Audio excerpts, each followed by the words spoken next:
क्या रामायण सिर्फ एक कथा है या इतिहास का सच? वैज्ञानिक प्रमाण आपको चौंका दे। रामायण एक ऐसा ग्रंथ जिसे करोड़ों लोग पूजते हैं, लेकिन कुछ लोग इसे सिर्फ एक काल्पनिक कहानी मानते हैं। क्या सच में भगवान राम थे? क्या रावण के 10 सिर थे?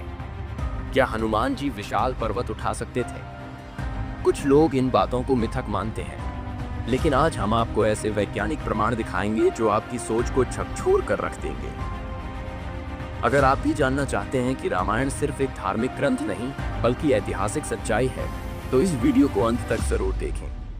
आप देख रहे हैं फीड गाथा यूट्यूब चैनल। अगर आपको रहस्यमयी और ऐतिहासिक तथ्यों में रुचि है तो चैनल को अभी सब्सक्राइब करें। भारत में रामायण को आस्था से जोड़ा जाता है, लेकिन क्या इसका कोई वैज्ञानिक आधार भी है?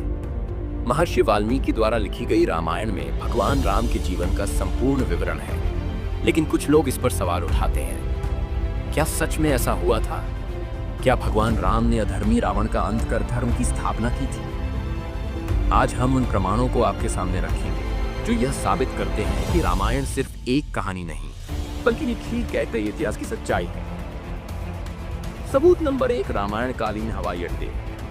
श्रीलंका में रामायण रिसर्च सेंटर ने दावा किया है कि उन्होंने रावण के काल के 4 हवाई अड्डों के अवशेष खोजे हैं। 9 वर्षों की गहन खोजबीन के बाद श्रीलंका के दुर्गम स्थानों में इन हवाई अड्डों के प्रमाण मिले हैं। अशोक कैंट, जो इस अनुसंधान टीम के अध्यक्ष हैं, उनका कहना है कि ये वही स्थान है जहां से रावण पुष्पक विमान उड़ाया करता था।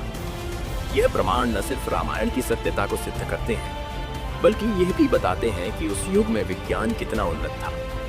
सबूत नंबर 2, रावण का महल। रामायण के अनुसार रावण सोने की लंका में रहता था। आश्चर्य की बात यह है कि श्रीलंका में एक ऐसा महल मिला है जिसके बारे में दावा किया जाता है कि यह रावण के काल का है।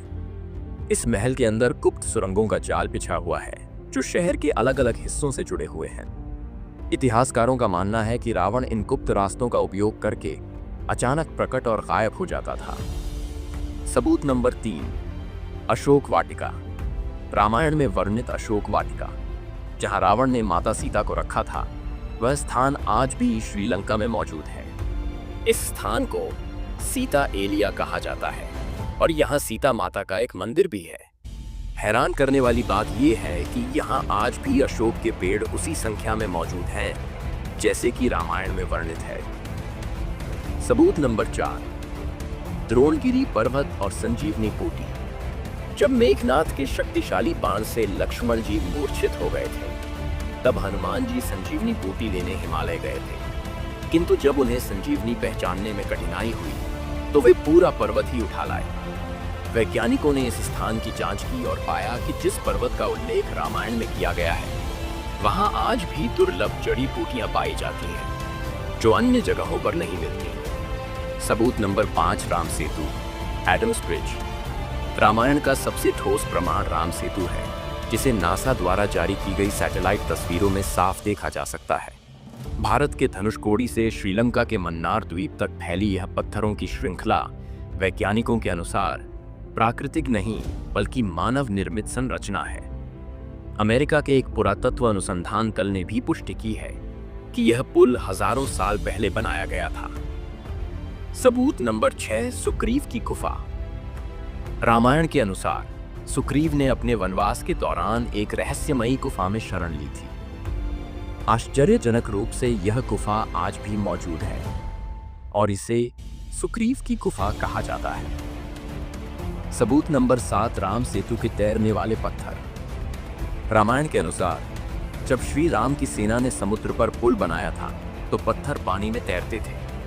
शोधकर्ताओं ने पाया कि रामेश्वरम में पाए जाने वाले कुछ पत्थर ट्यूमाइस स्टोन्स जो पानी में तैर सकते हैं। क्या यह वही तकनीक थी जिसका उपयोग वानर सेना ने राम सेतु बनाने में किया था? सबूत नंबर 8, जली हुई लंका के निशान। रामायण में वर्णित है कि हनुमान जी ने सोने की लंका को जलाकर राख कर दिया था। वैज्ञानिकों को श्रीलंका में एक ऐसा स्थान मिला है जहां की मिट्टी आज भी जली हुई है, जबकि आसपास की मिट्टी सामान्य रंग की है। क्या यह लंका दहन का प्रमाण नहीं हो सकता? अब जब इतने सारे प्रमाण सामने आ चुके हैं, तो क्या यह कहना सही होगा कि रामायण सिर्फ एक कहानी है? वैज्ञानिक अनुसंधान हमें बार बार संकेत दे रहे हैं कि रामायण में लिखी घटनाएं सिर्फ मिथक नहीं, बल्कि ऐतिहासिक सत्य है। तो दोस्तों, आपको क्या लगता है? क्या रामायण सिर्फ एक कथा है या इतिहास का सच? अपनी राय हमें कमेंट सेक्शन में जरूर बताएं। एक और रोमांचक वीडियो के साथ जल्द मिलते हैं। तब तक के लिए जय श्री राम।